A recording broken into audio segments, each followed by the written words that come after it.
Okay, so we'll start with our salient features. So we will try to understand some terms and concepts when we discuss the salient features of the Indian Constitution.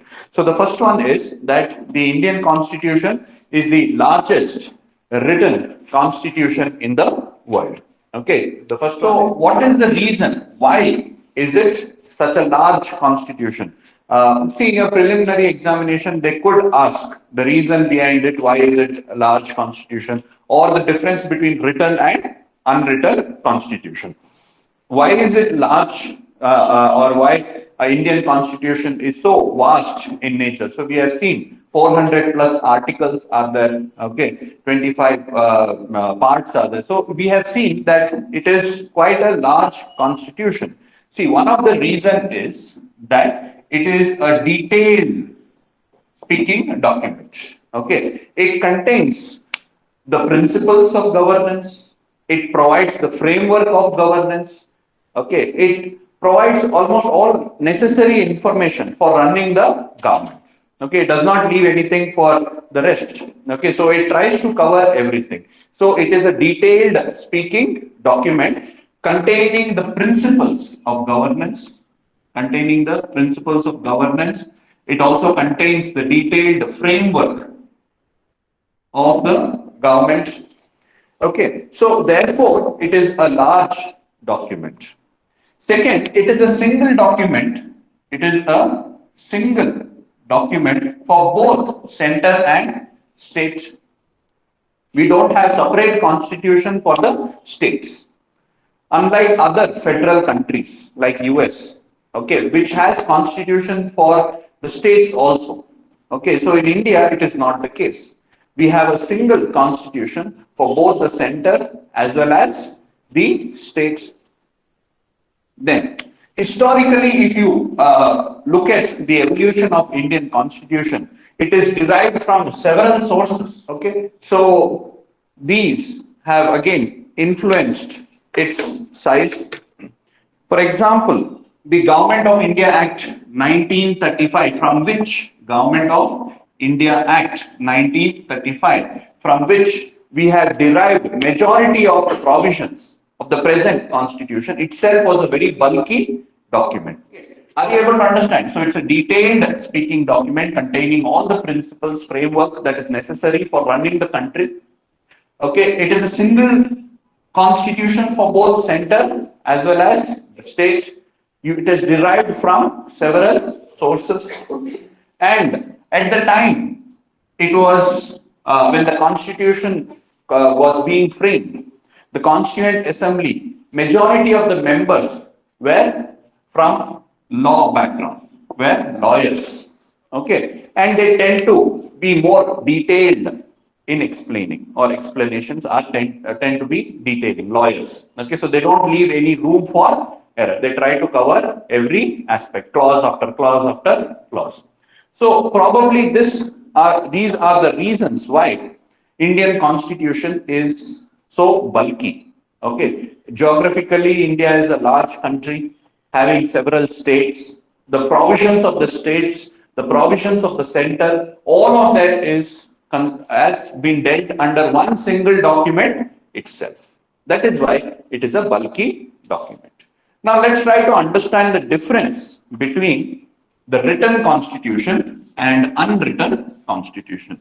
What is the difference between written and unwritten constitution? An example of written is obviously Indian Constitution. Okay.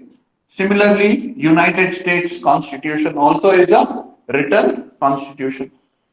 On the other hand, example of unwritten, the British Constitution. Okay, the British Constitution is an example of unwritten constitution. Okay. Similarly, New Zealand Constitution, the Constitution of New Zealand, is also an unwritten constitution. Pay attention, this is important to understand. They can ask a question on this. So what is the difference between written and unwritten? Does that mean that unwritten, nobody knows where it is only transmitted orally? Does it mean it is that, do you think British Constitution is only transmitted orally, no written? Nothing like that. Okay, there also it is written somewhere. Then what is the difference? So here, written constitution means it is codified into one single document. One single document. It is codified into one single document. Yesterday I told you, part 1 means what? Part 2 means what? Part 3 means what? It is very clear cut. It is well codified. When I say Article 19, I know what I am talking about. You will understand what I am talking about. So it is codified into one single document. Whereas unwritten is not codified.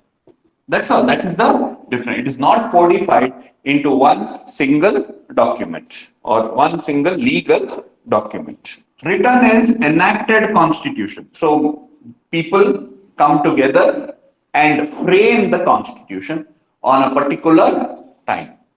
Okay, it is enacted constitution. Are you able to understand? So we constituted the Constituent Assembly.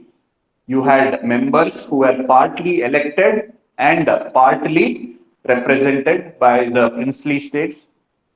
So those members sat together, okay, and they debated. So you might have heard Ambedkar being the chairman of the drafting committee. So they all came together, they all discussed and finally came up with the constitution. Okay, so 26 November 1949, it came into, it was signed. So it was enacted, whereas unwritten is evolved constitution. It evolved. Please remember these things. It has to be evolved constitution. Okay, so they are evolved constitution, meaning it did not come into force on a particular day. Gradually it was evolving. Even now it is evolving. Okay, so the British Constitution did not come into existence on a one particular day. It has been evolving. So it is an evolved constitution. Then, written constitution constitution is supreme. Very important to understand this. Constitution is supreme. Whereas unwritten legislature is supreme. I told you yesterday what is legislature. So legislature is supreme because whatever law is made by the legislature automatically becomes part of the constitution. In India, it is not like that. In India, okay, there is law, which we can call it as ordinary law. Then we have constitutional amendment law. Constitutional amendment law. Both these things are different. Both these things are different. Ordinary law is different. Constitutional amendment law is different. You might have heard in the news about the Farm Bill. So the Farm Bill is an ordinary law. Karnataka has tabled anti-conversion law bill. So that is an ordinary law. So the legislature enacts ordinary law. In India, there is a distinction. Okay, another type of law is called as constitutional amendment law. Okay, this also is enacted by the legislature, but the procedures are different. The procedure for ordinary law is different. The procedure for constitutional amendment law is different. So this requires simple procedure. All this detail I will explain later. And this requires special procedure. Special majority, simple majority is what we call. So don't worry about it now. Are you able to understand? There is an ordinary law. There is a constitutional amendment law. Only the constitutional amendment law becomes part of the constitution. Whereas in unwritten, any law enacted by the legislature automatically becomes part of the constitution. You got it, right? So who is supreme there? It is the legislature who is supreme, because whatever they enact becomes part of the constitution. Here constitution is supreme, meaning what? If a law, that is ordinary law, even a constitutional law is enacted, And if it violates the constitution, they will be struck down. They will be held as unconstitutional and invalid. Yesterday I told you that, right? Even an ordinary law enacted by the legislature with full majority, okay, in spite of that also, it may not be valid if it violates the constitution. Nothing like that in unwritten. Why? Because anything that is passed by the legislature automatically becomes part of, they cannot question it. In India, it can be questioned. So on one hand, you have the constitution, and one hand you have the ordinary law. Which is supreme? Constitutional law is supreme. So if the ordinary law violates the constitution, this will be struck down by the courts. It will say no, it doesn't have any place in our country. Whereas in Britain, it's not like that. There is no difference between constitutional law and ordinary law. They are both the same. So who is supreme? Anything that is enacted by, there's nothing to question, no. Whatever law is passed, because it's evolving. Any law passed by the British Parliament automatically becomes part of the constitution. There's no special procedure or anything that is required. Is that understood, guys? So that is another difference. Constitution is supreme and not the legislature. Whereas over there, the legislature is the supreme, or rather the parliament is the supreme. Then there is difference, distinction between ordinary law and constitution. There is no difference. There is no difference between an ordinary law and constitutional law. There is difference in written constitution. In unwritten constitution, there is no difference. Next, judiciary enjoys greater power in written constitution. Can anybody tell me why? Constitution is supreme, and if any law violates constitution, it will be struck down. Who will strike it down? Judiciary. So judiciary will decide whether it violates constitution or not.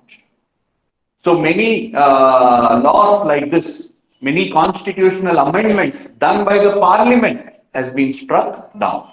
For example, the 99th Constitutional Amendment Act, which had introduced what is called as the National Judicial Appointments Commission, NJAC, to appoint the judges, that was struck down by the Supreme Court, saying that it is unconstitutional. We'll discuss that later, don't worry. I'm just giving an example that how Supreme Court can strike down even a Constitutional Amendment Act. So, judiciary enjoys wide power in written constitution. Then in unwritten constitution, judiciary has limited power. Who is powerful here? Legislature. Parliament is supreme. It has limited power. What is the limited power? The limited power is that it can only check whether the law was passed as per the procedure. If it has been passed properly, they cannot question the intent of the law. In India, they can question the intent or content of the law. In Britain, they cannot say, if the parliament passes any stupid law also, they cannot do anything. But in India, they can question it. Even if they get 100% majority, they still can question it. So it has got limited power. Then the written constitution, okay, can be a unitary or federal.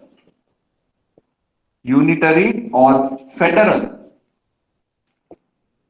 political system. Whereas written is always unitary. Is always unitary. Let's try to understand this. So written constitution can be a unitary or it can be a federal. Okay. Whereas unwritten is always unitary. Let's try to understand it from unwritten point of view. So in unwritten, who is the most powerful? The legislature. In other words, it is the parliament. That means the union legislature. Correct? Union legislature. Okay, so all the power is with the parliament or the union government.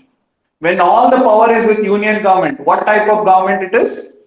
Unitary. When the power is divided between central government and state government, that is called as federal. But in unitary form, I mean unwritten constitution, who has all the power? It is with the center. Okay, it may have state, but state will be under the control of center, because one day center will say, no, I want all the power, it will enact a law and take all the power. But in India, they cannot do this, because the power is coming from where? Power is coming from the constitution. The constitution is telling center, you do these things. State, you do these things. And center cannot change it. Whereas in unwritten constitution, center can change it overnight. But in India, they cannot, because constitution is supreme. Constitution has already divided the powers between center and states. And this state derives its power from what? Constitution. Whereas here the state derives its power from the center. When it derives its power from center, it is a unitary form of government. Whereas the written constitution can be unitary or federal. For example, India is a federal, US is a federal, Japan is a unitary. So it depends on the constitution. So the constitution will say, I will divide the power between center and state. India chose that because India is a large country. It is ideal to divide powers between the state for better administration.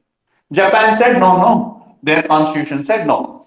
It is a small country. Let's not simply divide it. Let's keep all the power with one single power. So it can be unitary or it can be federal. Whereas unwritten can only be unitary. Is that okay? So remember this, understand, or you instead of simply by hearting, understand it. Any type of question that is asked, you should be able to answer. So just to recap, written, unwritten. Written is codified into one single document, unwritten not codified. Written is enacted on a one particular day, okay, whereas unwritten is evolved, and it is evolving even now. Okay, constitution is supreme, unwritten may legislature or parliament is supreme. Ordinary law, constitutional law, there is different. Whereas in unwritten, all laws are automatically part of the constitution. Judiciary is supreme, greater power, enjoys greater power. Unwritten may, judiciary has limited power. It will only check whether the law was enacted properly. If it is enacted properly, it cannot question the law. Here, even if it is enacted properly and got president's assent, still it can be questioned. Okay, unitary or federal, written. But unwritten, please remember, always unitary type of norm. First gets enacted, then enforced, later gets evolved.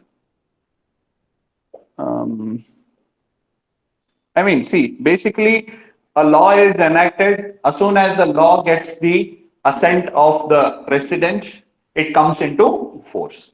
And there is nothing like evolution of law. Once the law has been enacted, it is the end of it.